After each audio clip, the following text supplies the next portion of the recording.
భారత్ అనే పేరు ఎక్కడి నుంచి వచ్చింది అనే చర్చ ఈ మధ్య చాలా జరుగుతోంది.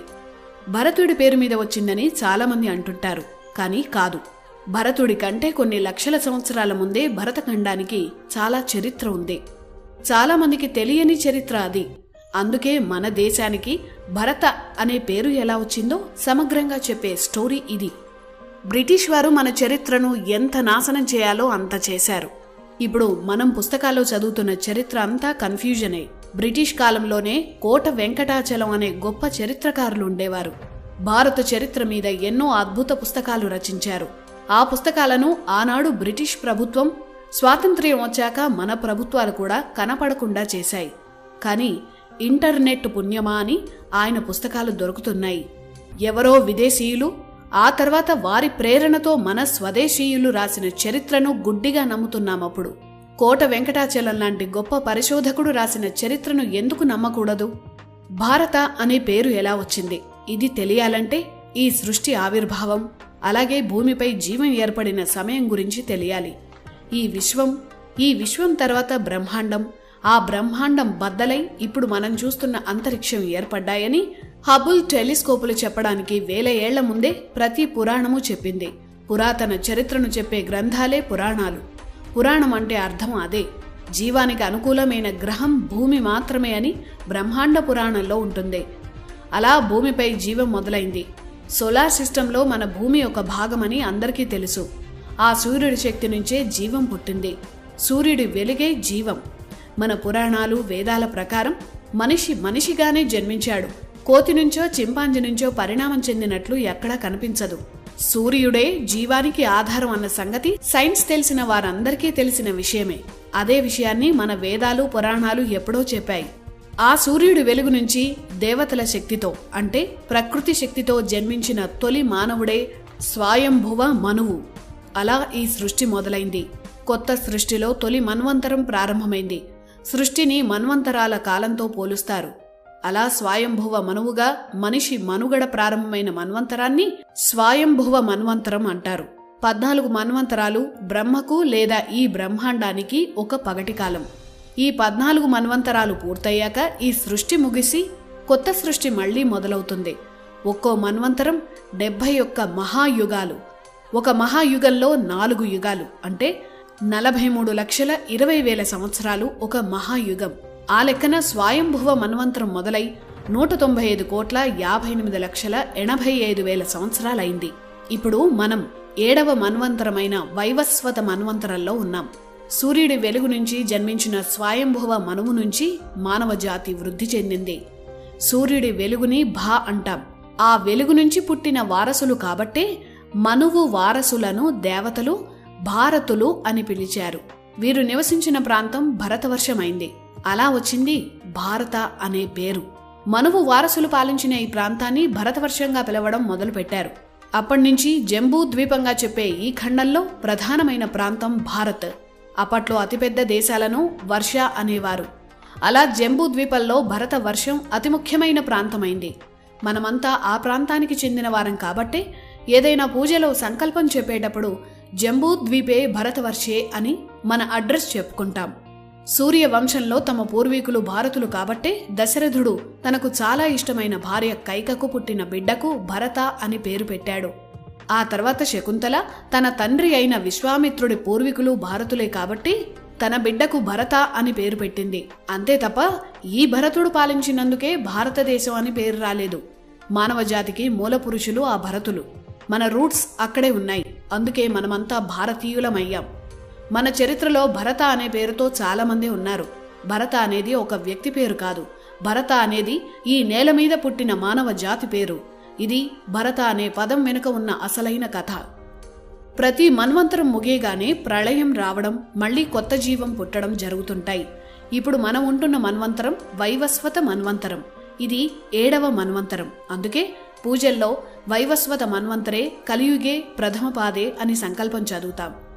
ఈ వైవస్వత మన్వంతరాన్ని ప్రారంభించిన మనువు వైవస్వత మనువు.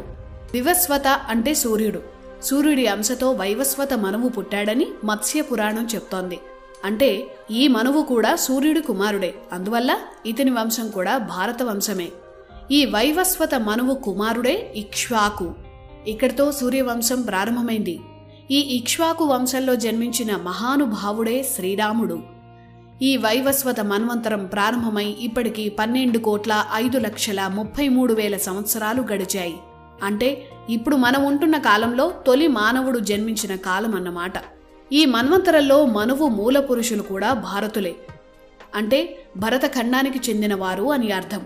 శ్రీరాముడి దగ్గర నుంచి శ్రీకృష్ణుడి వరకు అందరూ తమ సంకల్పంలో ఈ భారత అనే పదాన్ని ఉపయోగించారు. భరతవర్షం అనే పదం అన్ని యుగాల్లో వినిపిస్తుంది. ప్రతి మన్వంతరానికి అంటే ప్రతి 30 కోట్ల సంవత్సరాలకు భూమిపై ప్రళయాలు ఏర్పడి మళ్లీ కొత్త జీవం ఏర్పడింది. అలా 6 సార్లు ఇప్పటి వరకు జరిగింది. ఇప్పుడు జరుగుతున్న 7వ మన్వంతరం అంటే వైవస్వత మన్వంతరం 12 కోట్ల సంవత్సరాల క్రితం మొదలైంది. మత్స్యావతారంగా విష్ణువు అవతరించిన సమయం కూడా ఇదే. ప్రళయం నుంచి భూమిని కాపాడి వైవస్వత మనువుతో పాటు భూమికి అవసరమైన జీవజాతులను ఒక పెద్ద పడవలో ఎక్కించి ఒక సురక్షిత ప్రాంతానికి చేర్చాడు విష్ణువు. ఇదే కాన్సెప్ట్ని 2012 సినిమా క్లైమాక్స్గా వాడుకున్నారు. వైవస్వత మన్వంతరం మొదలైన 12 కోట్ల సంవత్సరాల్లో ఇప్పటికీ 27 మహాయుగాలు గడిచిపోయాయి. ఇప్పుడు 28వ మహాయుగంలో వేదకాలమైన కృతయుగం, రాముడు పుట్టిన త్రేతాయుగం, కృష్ణుడు అవతరించిన ద్వాపర యుగం ముగిసిపోయాయి. ఇప్పుడు కలియుగం నడుస్తోంది. కలియుగంలో ఇప్పటి వరకు 5,124 సంవత్సరాలు గడిచాయి. ప్రతి యుగం చివర ఏదో ఒక ఉత్పాతమో యుద్ధమో వచ్చి మానవ సంహారాలు జరిగాయి. ఉదాహరణకు త్రేతాయుగం చివరిలో రామరావణ యుద్ధం జరిగింది. ద్వాపర యుగం చివరిలో కురుక్షేత్ర యుద్ధం జరిగింది. అప్పటి చీనా, గ్రీసు, రోము, ఈజిప్టు, అరేబియా ప్రాంతాల ప్రజలు ఆ యుద్ధంలో పాల్గొన్నట్లు మహాభారతంలో వ్యాసుడు రాశారు. పాండవులు గెలిచారు. యుద్ధం తర్వాత కౌరవుల వంశంలో ఉన్న చాలా మంది ప్రజలు నిరుత్సాహపడ్డారు. వారికి భరతఖండంలో ఉండడం ఇష్టం లేక యుద్ధంలో పాల్గొన్న చీనా, గ్రీస్, రోము, ఈజిప్ట్ లాంటి దేశాల ప్రజలతో చాలా మంది భారతీయులు వలస వెళ్లిపోయారు. వారిలో కొందరు ఆ దేశాల్లో చాలా ప్రాంతాలను ఆక్రమించి రాజ్యాలు స్థాపించారని చరిత్ర చెప్తోంది. అక్కడ మన సంప్రదాయాలు, మన సంస్కృతి విస్తరించారు. అందుకే ఆ దేశాల్లో ఇప్పటికీ భారత వంశీయుల ఆనవాళ్లు కనిపిస్తాయి. మన దేవుళ్లనే వేరే వేరే పేర్లతో ఇప్పటికీ ఆరాధిస్తున్నారు. ఆ ప్రాంతాల్లో కృష్ణతత్వం వ్యాపించింది. యూరప్లో కొన్నేళ్ల క్రితం వరకు రాధాకృష్ణులనే పూజించారు. వారిని పేగన్స్, స్లావిక్ కల్చర్ అంటారు. వీరందరికీ మూలం భారత వంశమే. కురుక్షేత్ర యుద్ధం తర్వాత ధర్మరాజు, ఆ తర్వాత పరీక్షిత్తు పరిపాలించారు. పరీక్షిత్తు పాముకాటు వల్ల మరణించాడని, అతని కుమారుడు జనమేజయుడు సర్పజాతిని సంహరించే సర్పయాగం చేయించాడు. అప్పుడు ఆ సర్పజాతిని అస్తిక అనే ఋషి కాపాడి ఆ నాగజాతిని భరతఖండం నుంచి ఇప్పటి మెక్సికో ప్రాంతానికి తీసుకువెళ్లాడని భారతం చెప్తోంది. అలా ఆనాడు నాగజాతితో పాటు రాక్షస జాతికి చెందిన మయుడి వారసులు కూడా అస్తికుడితో మెక్సికో ప్రాంతానికి వెళ్లిపోయారు. ఆ మయుడి వారసులే మయన్స్ అయ్యారని, నాగజాతిని అస్తికుడు రక్షించాడు కాబట్టి వారు అడ్జెక్ట్స్ అయ్యారని చరిత్ర చెప్తోంది. ఇప్పటికీ మెక్సికోలో కనిపించే ఆనవాళ్లు, అక్కడి పెద్ద పెద్ద ఆలయాలు మన భారతదేశ సంస్కృతిని స్పష్టంగా చెప్తాయి.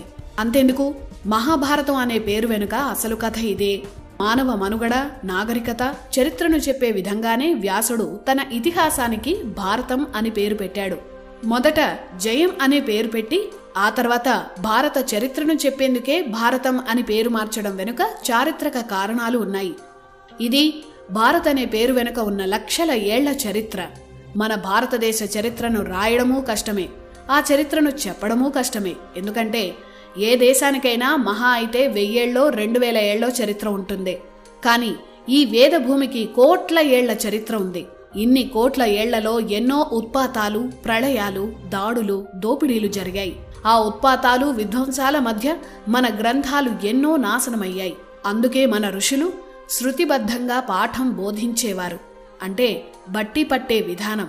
ఆ విధానం వల్లే గ్రంథాలు నాశనమైపోయినా, నాశనం చేసినా వేదాలు, పురాణాలు, ఇతిహాసాలను మన పూర్వీకులు శృతుల రూపంలో అందరికీ తెలియజేయగలిగారు. వాటిని రాసుకొని రక్షించుకోగలిగారు. ఇది మన భారతదేశం. అలాగే భారత అనే పేరు వెనుక ఉన్న అసలు చరిత్ర.